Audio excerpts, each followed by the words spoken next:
할렐루야.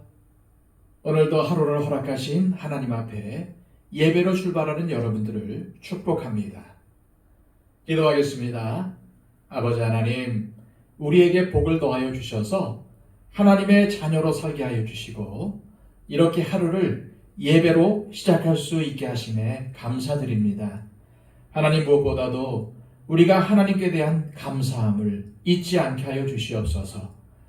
또한 우리가 여기까지 오게 된 것은 우리의 주변 사람들이 우리를 도와주었기 때문임을 잊지 않고 감사하게 하여 주시옵소서.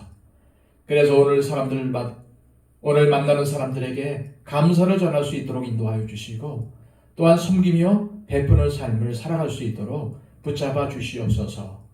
오늘도 하나님의 자녀의 합당한 이름으로 살아가길 원합니다. 그리스도인이라는 이름이 부끄럽지 않은 삶을 살아가기를 원합니다. 오늘도 선한 싸움을 싸우게 하여 주시고 오늘도 하나님께서 기뻐하시는 착한 행실로 하나님께 영광 돌리는 삶을 살아갈 수 있도록 우리를 붙잡아 주시옵소서. 예수 그리스도의 이름으로 기도하옵나이다. 아멘. 다 함께 찬송가 279장 찬양 드립니다.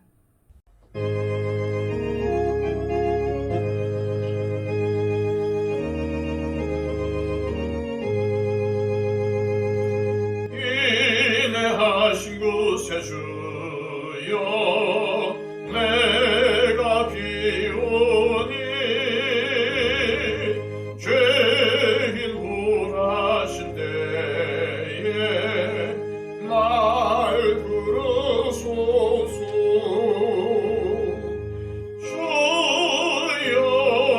주여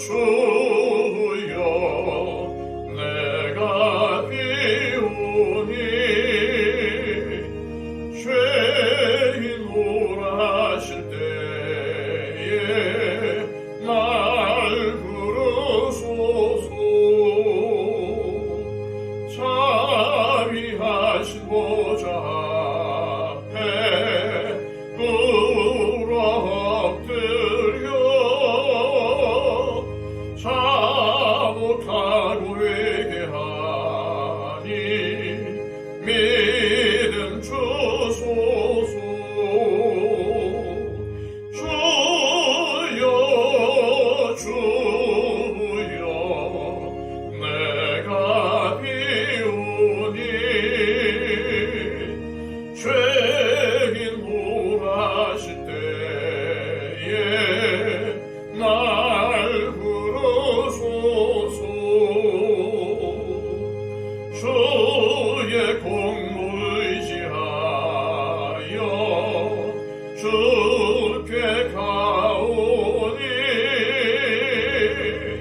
상한 마음을 고치시고 구원하소서.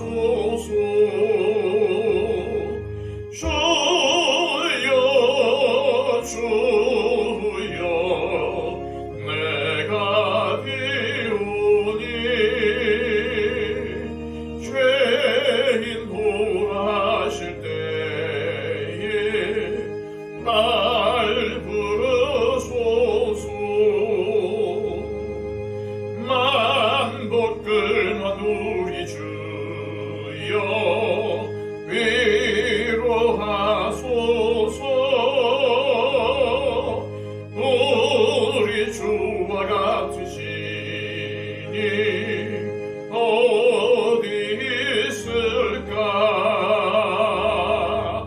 주여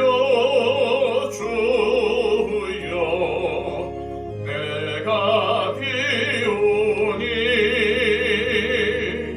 죄인 홀하실 때에 날 부르소서.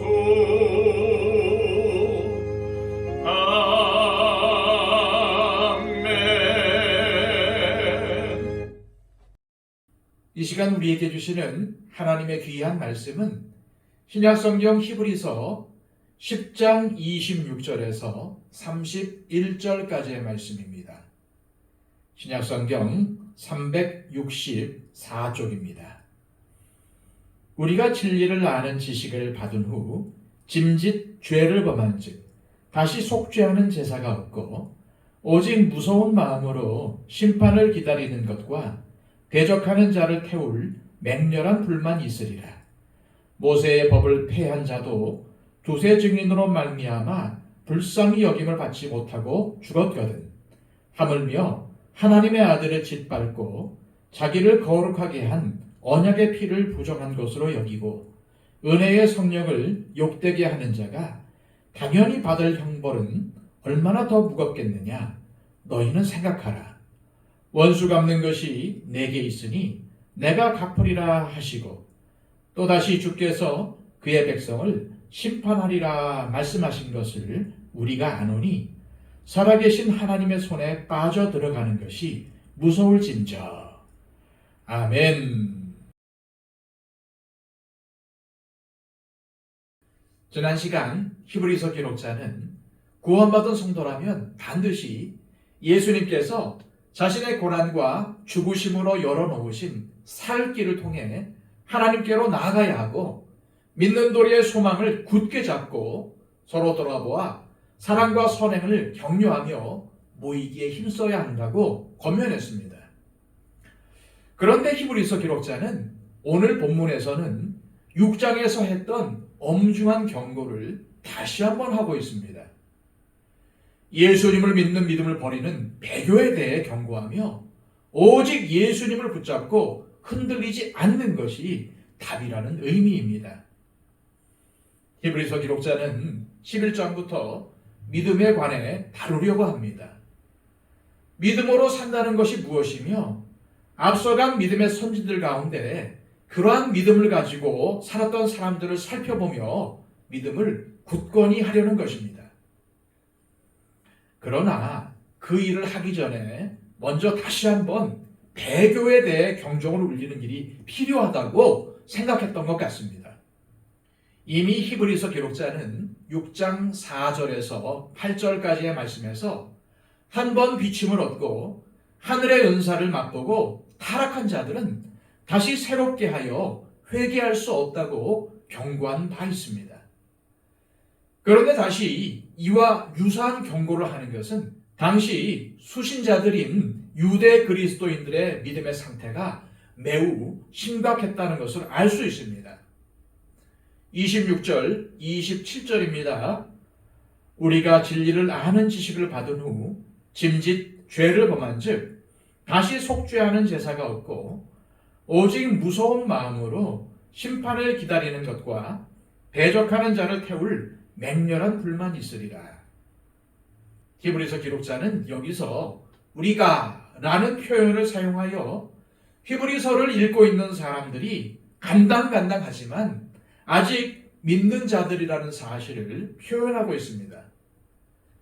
그러면서 진리를 아는 지식을 받은 후 짐짓 죄를 범한 즉 다시 속죄하는 제사가 없다라고 합니다. 여기서 죄를 범했다는 말은 다윗처럼 충동적인 죄를 범했다는 말이 아닙니다. 오히려 가룟 유다처럼 고의적으로 배교를 한 것을 말하는 것입니다. 사실 히브리서라는 편지를 받은 유대 그리스도인들은 이러한 배교의 유혹에 직면해서 흘러 떠내려가고 있습니다. 복음을 받아들이고 예수님에 대해 배웠습니다. 그리고 장성할 만한 충분한 시간이 지났습니다. 그런데 조그만 어려움이 닥치자 자신들이 닥쳐가 나온 유대교로 되돌아가겠다는 것입니다. 모든 인간에게는 본능적으로 과거를 아름답게 포장하려는 모습이 있습니다.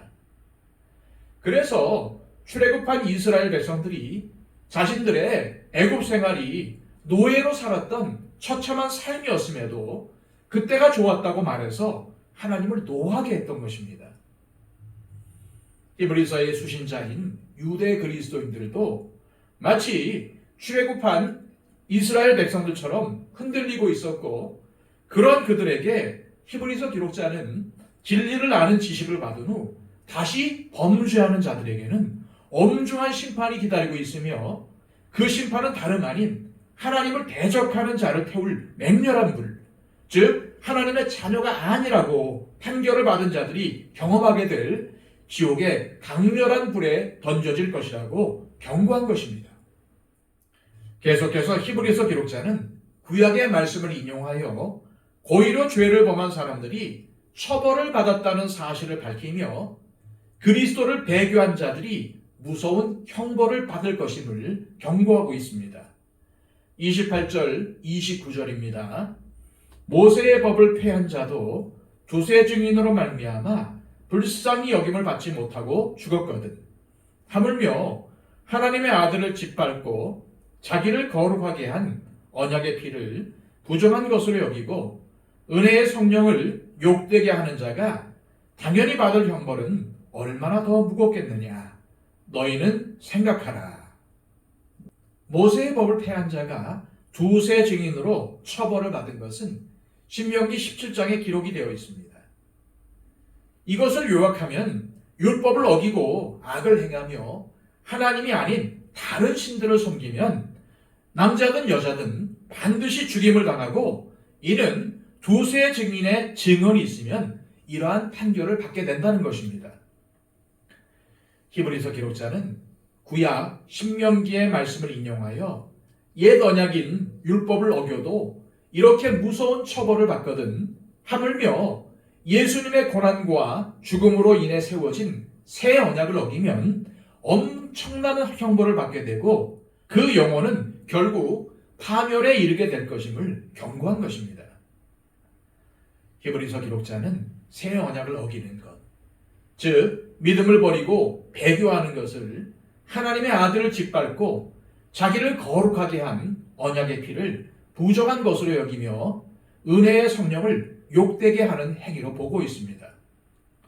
그런데 히브리서의 수신자인 유대인들이 그렇게 될 가능성이 있다는 말입니다.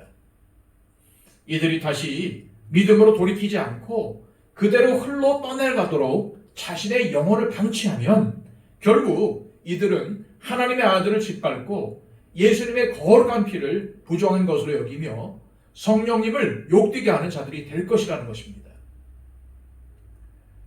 이것은 우리도 마찬가지입니다.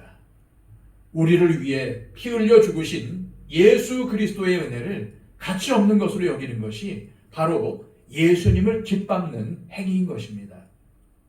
더 나아가 하나님의 은혜로부터 멀어져 세상의 가치관과 풍속을 따르고 믿음과는 관계없는 삶을 사는 것이 바로 주님을 부인하고 욕보이는 행위라는 것입니다.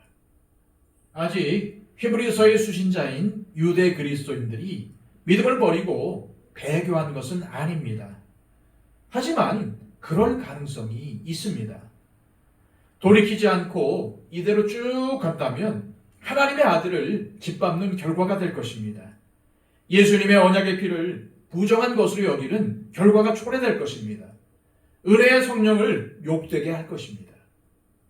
따라서 우리가 영적 나태함과 안일함에 빠지는 것을 가볍게 여겨서는 안 됩니다.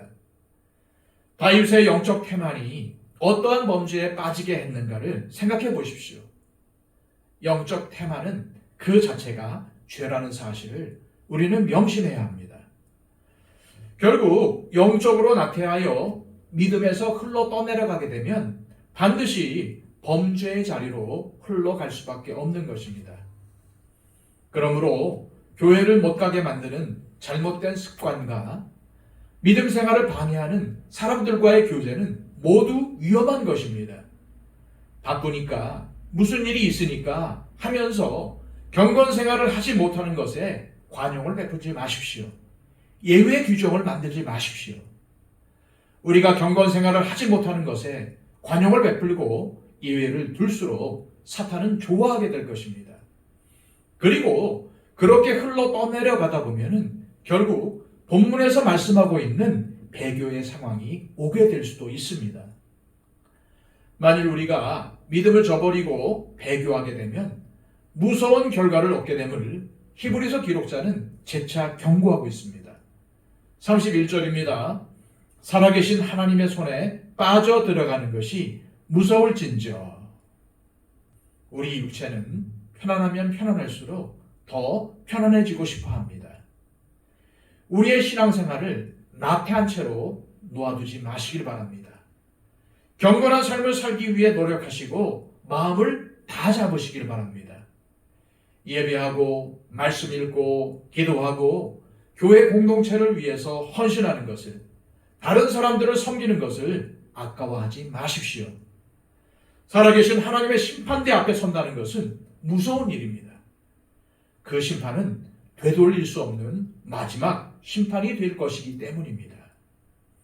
그래서 우리는 우리의 신앙 상태가 어떠한 상태에 있는지, 또 배교하여 하나님의 심판대 앞에 서면은 어떠한 무서운 형벌이 있을지를 생각하고 또 생각해야 합니다. 이 시간 기도하실 때 하나님 아버지, 오늘 말씀을 통해 배교의 결과를 보게 하시고 다시금 우리의 마음을 바로잡게 하셔서 감사합니다. 혹시라도 우리의 신앙이 나태하거나 안일함에 빠져 있다면 깨닫고 돌이키기를 원합니다. 경건 생활을 못하게 만드는 것에 관용을 베풀거나 예외를 두는 것이 있다면 깨닫고 고치게 하셔서 무서운 하나님의 심판대 앞에서는 어리석은 사람이 되지 않게 우리의 삶을 생각하고 또 생각하게 하옵소서. 기도하시기를 바랍니다. 111 기도를 통해서 우리의 기도가 필요한 분들을 위해서 간절히 중보해 주시기를 바랍니다. 기도하겠습니다.